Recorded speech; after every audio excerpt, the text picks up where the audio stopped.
In this series we're going to be creating an authentication system using Laravel 4, which is a PHP framework. And in this first video I'm going to go ahead and take a look over exactly what we're going to be building and the features that are going to be contained within this system that we'll build.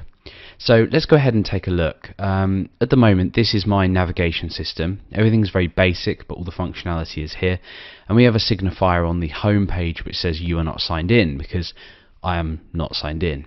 So within the database I have this database called auth and a table called users.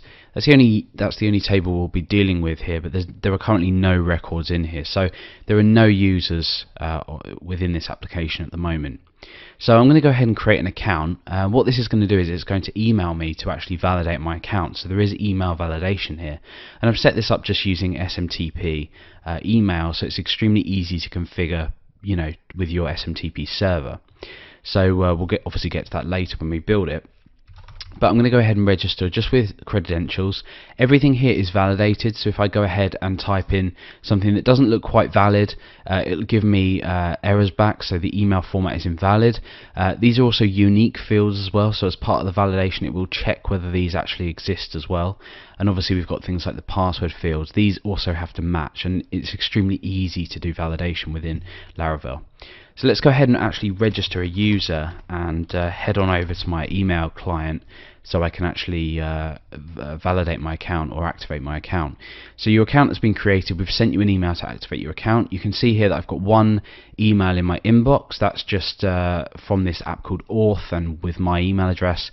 Obviously this would be different depending on your application needs and your email address, perhaps a no reply address or something. So it's addressing me by my username, which is cool, and it's giving me a link here to activate my account. So if we head over just to the database before we do anything, you can see that all the data here is stored, including the password. We've also got this sort of temporary code as well in this active field. So at the moment, if I were to go ahead and try and sign in, let's take a look at what happens. Okay, so it says there is a problem signing you in. Have you activated your account? So this will just display whether or not a user is active. It will just validate whether or not the email address and password matched any of the details in here. But the condition is that the account is actually active. So let's go ahead and click this link to actually activate my account. And it now says activated. You can now sign in. So we'll close this window and return to our original. Let's take a look at what's happened within our database. So you can see the code's gone because we don't need that anymore, but because that matched and we found a user with the correct code, this has now set this user to active as 1. So I can go ahead and sign in. Now I also have this remember me functionality. If I tick this, obviously I'm just going to be remembered. It's fairly straightforward.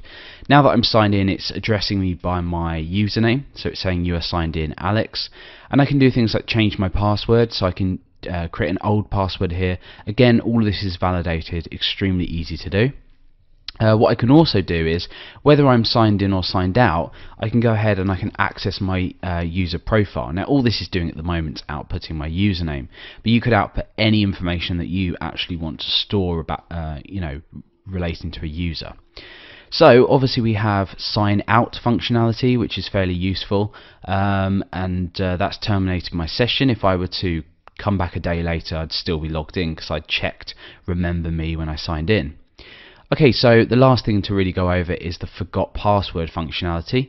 Let's say I've forgotten my password. It is in actual fact at the moment just a plain text string password.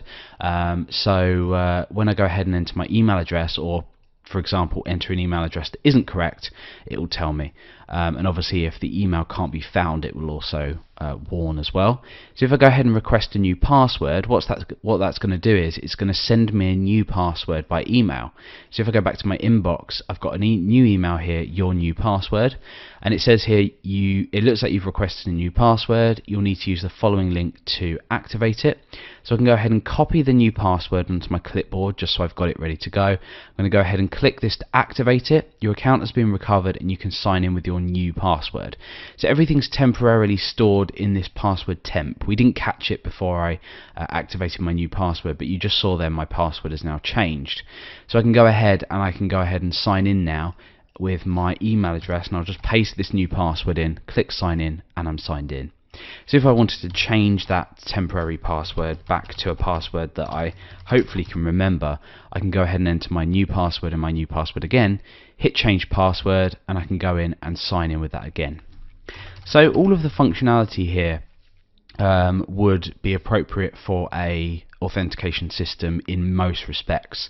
The only thing that we don't have here is the ability to update profile information, but the point here is that once you understand how to work with Laravel in terms of submitting forms and establishing routes and passing that to a controller to do things from models, it makes it extremely easy to be able to create any form to do anything.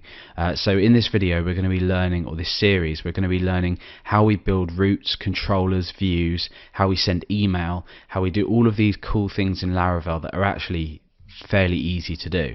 So we'll be looking at Laravel's authentication features as well as a variety other of things that will hopefully teach you how to actually work with Laravel so you can go on and extend this authentication system.